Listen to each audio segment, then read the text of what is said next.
Well, today is the day our adventure actually begins.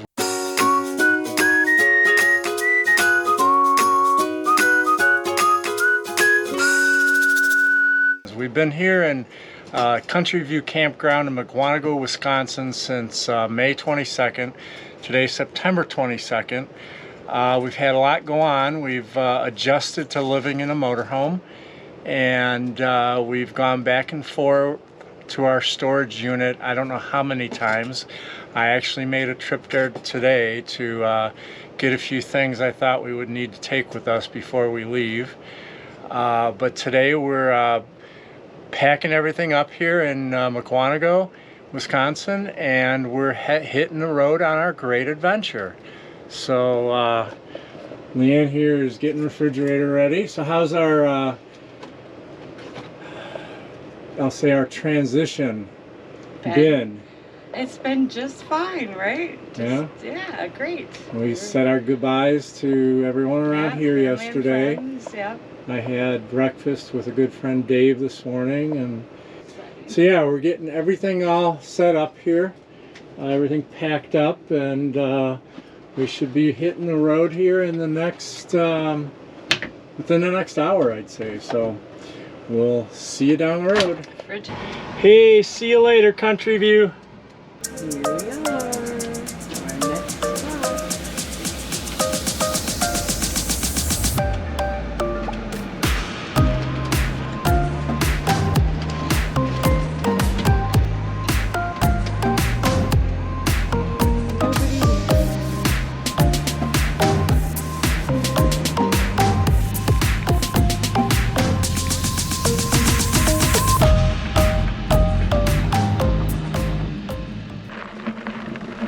Hey, today we're taking a ride around Allison Lake Story Campground.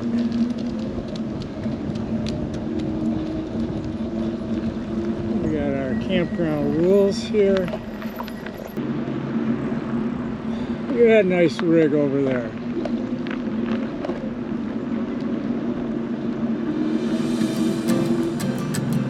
Pretty empty here. We're in the beginning of October. It's a weekday. Take a ride around the, I guess, the West Loop is what I would call it.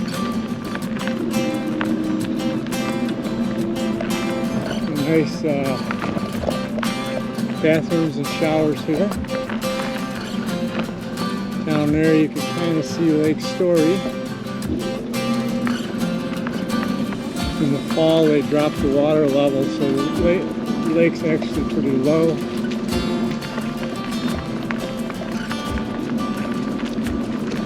The caretaker's office up here. They are here permanently all summer.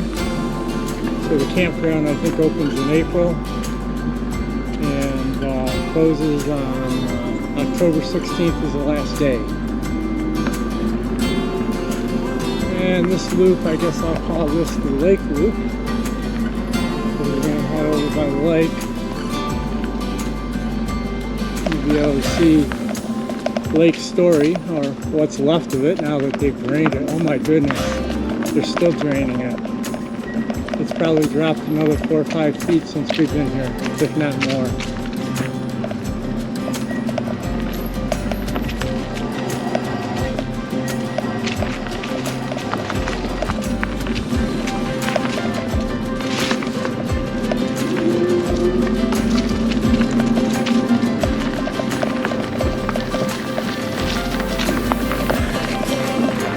We're going to see if we can make it down through this trail.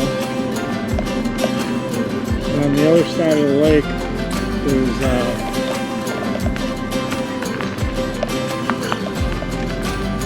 bike trail.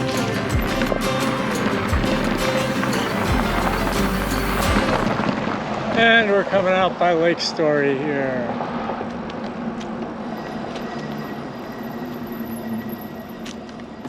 Oh my goodness. There's not much left of Lake Story on this end. Here's the bike trail.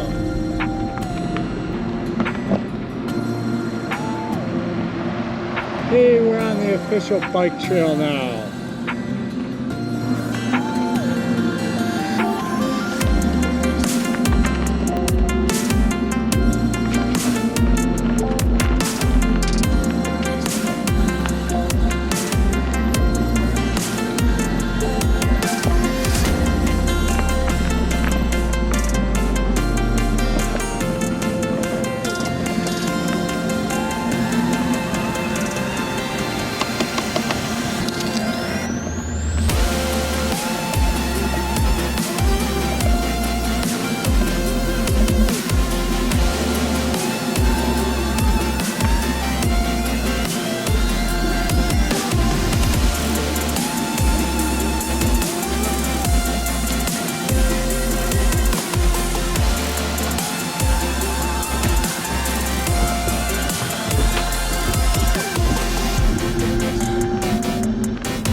Here's the beach.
Carl Sandburg College.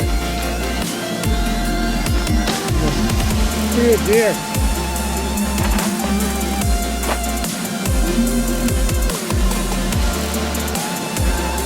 Yep.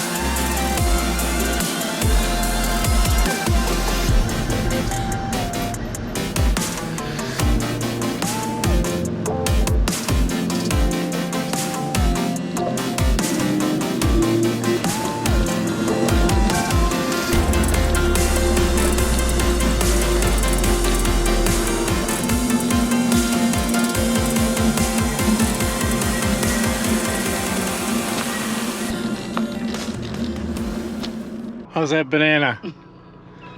Good.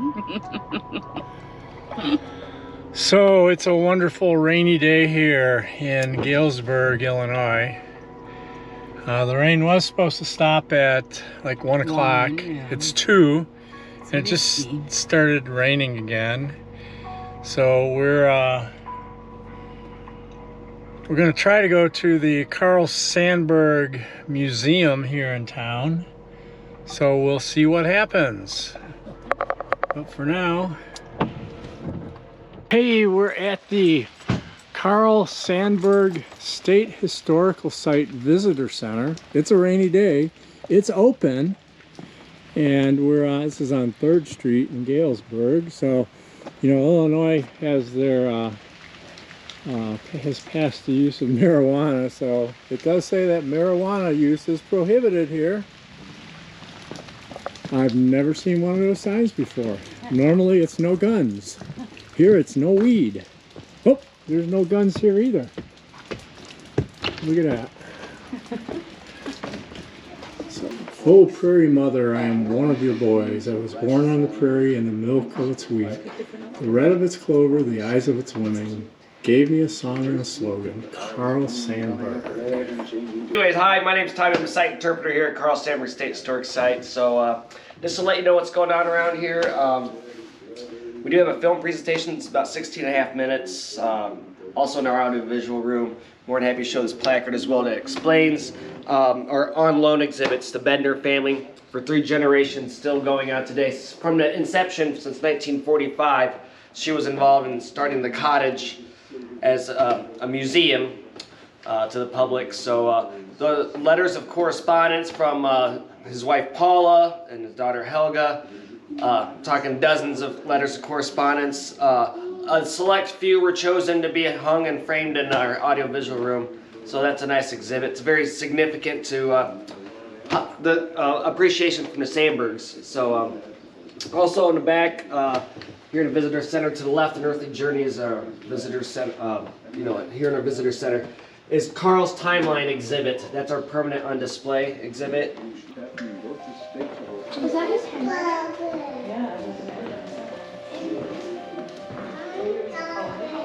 Carl Sandburg, born in Galesburg on January 6, 1878.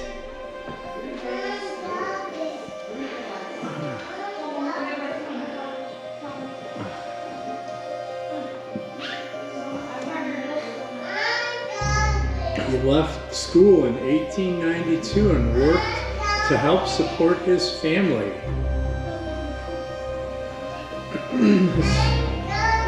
His first trip to Chicago in 1896. He was a soldier in the Spanish-American War in 1898. He went to Lombard College in 1899 to 1902. He entered college without a high school diploma.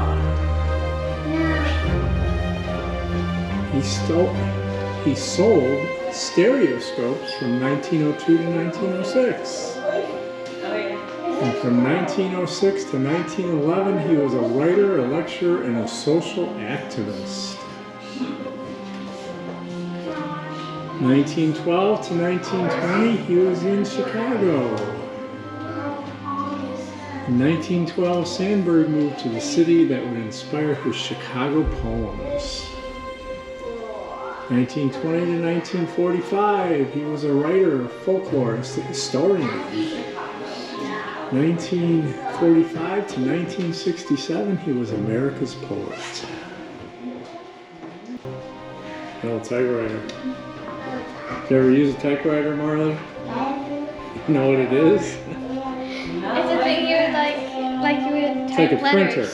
Like you would type letters. So you put the paper in there, and when you hit the keys, the thing comes up and there's a ribbon on there of ink, and the key pushes a bar up, and that bar has like a letter sticking off of it, like the A, and when it hits the ink, it pushes the ink on the paper.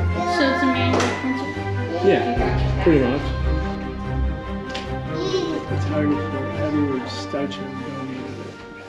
A little love, a home, and a little outside. Hog butcher were tool maker, stacker of wheat. Fog comes on little cat feet. He grows up, maybe he'll be president of the United States. Who knows? You can never tell. This is America, and in America, many a poor boy goes up, and nobody can tell how far up any boy will go.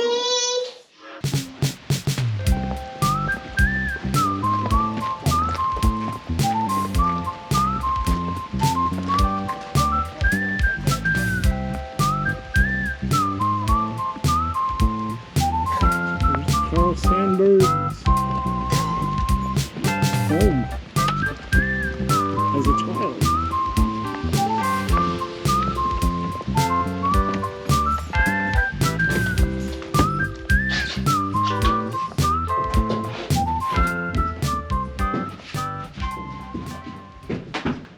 surprise, it's very small. It's nice, you know, it's very appropriate for Carl's legacy to remember that it was not that he was born in a house or a home, but he was born in a workingman's cottage. You know, there was kind of an interesting situation in Carl's life. He did many different jobs, as you see. He was a musician. He was actually a movie critic, even during the silent film era. But obviously, his writings was pretty paramount. And during the Great Depression, his work started to gain a lot of public traction. But a lot of poets, you know, before he was starting to get a name for himself, most poets are pretty kind of stern, a little cold, and definitely most of them had an ego. But you had to go through the ranks. Carl kind of went whoop, right in front. Carl was also a free verse poet, so this is kind of the mystique of Carl. A lot of people are like, well, he's a low ball in our field because of the free verse poetry. Quite frankly, I don't think the American public during the Great Depression really wanted to hear Rose Red or Violets of Blue. They wanted to hear straight truth. But there was definitely a criticism of Carl that was along the way. And a retired English teacher named Ada George from Pennsylvania decided to try to figure out who he was, you know, what constructed him to do his work, and what kind of backbone did he have, you know, being a voice for the disenfranchised. See these pots over here? Since they didn't have running water or bathroom, so that top one is a wash pitcher of water, and you put water in that basin and wash up from that. You see the one underneath on the bottom? That's what you would pee in at night instead of having to go outside to the outhouse. So your great grandmother in England, that's what they had. They didn't have a bathroom in the house. I was in her house, and at that time it had a bathroom outside, and it was just a toilet. They didn't have a bathtub or anything. They would wash up in a tub, a metal tub. Yep.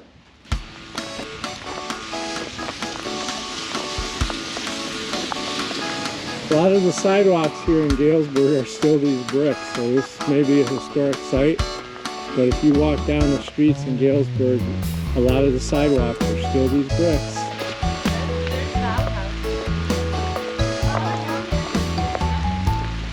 There's where old Carl's ashes are.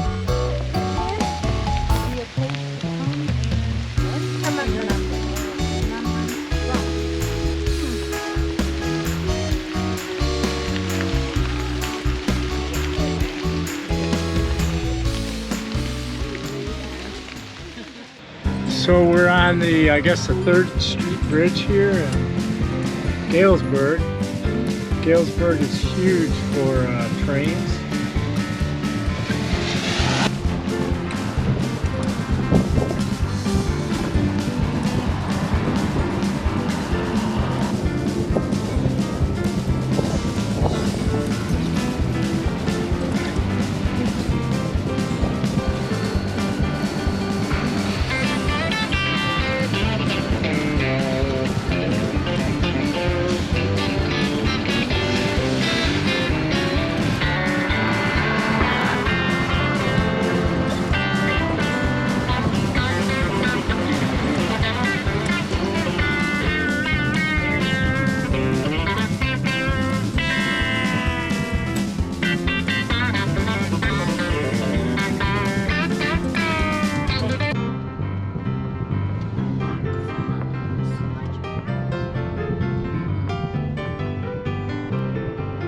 Road closed when flooded. I guess it would be. You've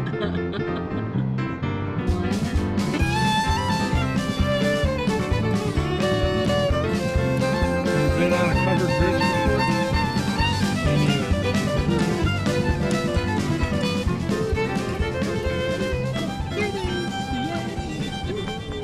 Ooh, it looks kind of old and rickety. Yeah. Are we going across it? Yeah. Oh, okay. Oh my gosh. Holy moly.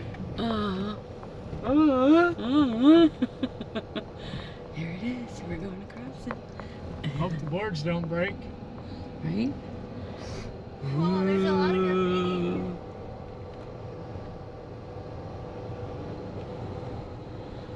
Too bad it's full of graffiti. Look at that. What about it? It was built by Jacob Wolf. The bridge originally was just a wooden deck. Jacob Wolf was a prominent cattle rancher and owned, I don't know, where to go. Owner of 1,000 acres of Knox County pasture land. He would routinely drive nearly 500 head of his cattle across the bridge to graze his lands. So in 1831, the state of Illinois granted Knox County $200 to build a bridge across the Spoon River. Some research indicates, though, that the construction may not have begun until 1848. So, yeah. I'm wondering if it was redone. It said horsemen and ranchers like Wolf knew that most livestock were timid about crossing open-aired bridges. So, and he said movement or glimmer might start a stampede. So, because the darkened bridge resembled an open barn door, cattle crossed it willingly and with little hesitation. Horses were also unpredictable. Isn't that funny how the cattle and the horses wouldn't go across an open bridge, but yet once it was covered, they felt it was like a barn door would go in the barn.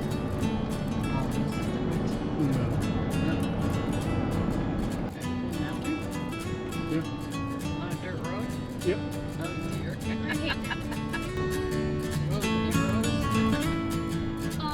Can't get much more narrow than this, Right? but it will. On maps, this way. Yeah. Good. Pretty narrow.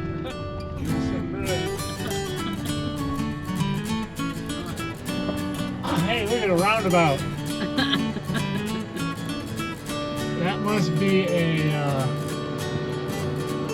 country bumpkin roundabout.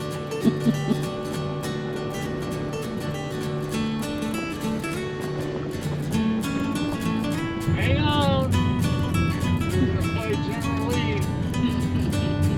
A Town Country. Country man.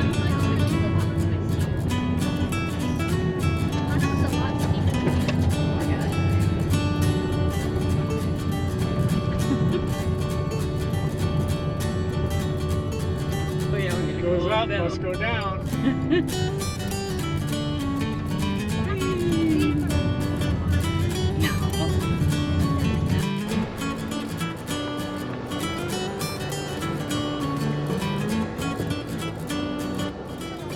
we are, Walnut Grove Farm. It's on the Knox County Scenic Drive. And I'm getting the darn.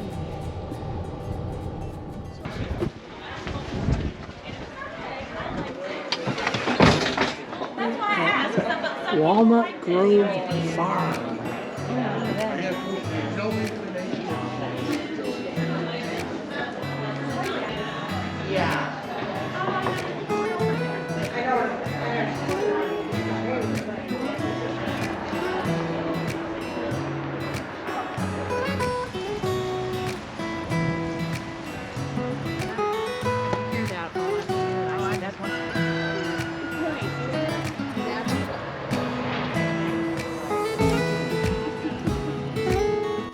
We made a little quick stop here in Galesburg at a place called Artesian Artesian Ales. We have self-pour a lot of different beers, sodas. We have an orange soda and a root beer over there, an orange soda.